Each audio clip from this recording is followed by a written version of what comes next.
ভাই এই যে দেখেন ভাই পাহাড়ের গুহার ভিতরে এই যে সাপ, আমরা সাপের পাশ দাঁড়িয়ে যেতেছি। এই দেখেন ভাই, এই দেন ভাই গুহার ভিতরে কি সাপটা, এই যে ভয়ঙ্কর সাপটা দেখেন, এই যে ভাই ভয়ঙ্কর সাপটা সামনে দিয়া। এই যে রাসেলও আছে, বৃষ্টিও আছে, তারপর ইও আছে, এই যে প্রিয়াদ আছে। আমরা প্রচুর ওয়াইল্ডকে দেন বাচ্চা করতেছি। এই যে রাসেল কি জানি বলতে চাইতেছে। ভাবতে পারি নাই যে এরকম একটা গহীন আমরা পাথরের এরকম গুহার মধ্যে দিয়ে আসতে পারবো। আচ্ছা, আমরা আল্লাহ নিয়ে সামনে অগ্রসর হচ্ছি। আল্লাহ নামের সামনের দিকে আগে আমরা দেখা যাক গুহার মধ্যে আর কি কি পাই।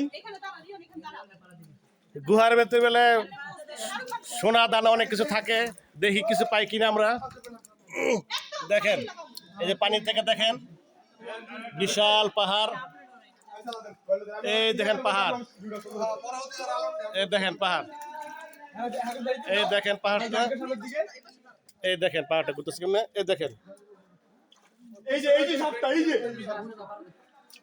এই দেখেন কত উঁচু, দেখতে পাচ্ছেন কত উঁচুর ভিতরে আমরা, উঁচুর নিচে আমরা অবস্থান করছি।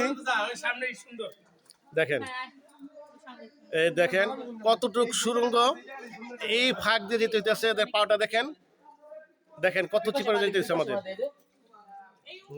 সামনে আরো সামনে আর অ্যাডভেঞ্চার কাজ দেখার জন্য অপেক্ষা করেন। আচ্ছা, আল্লাহ হাফেজ।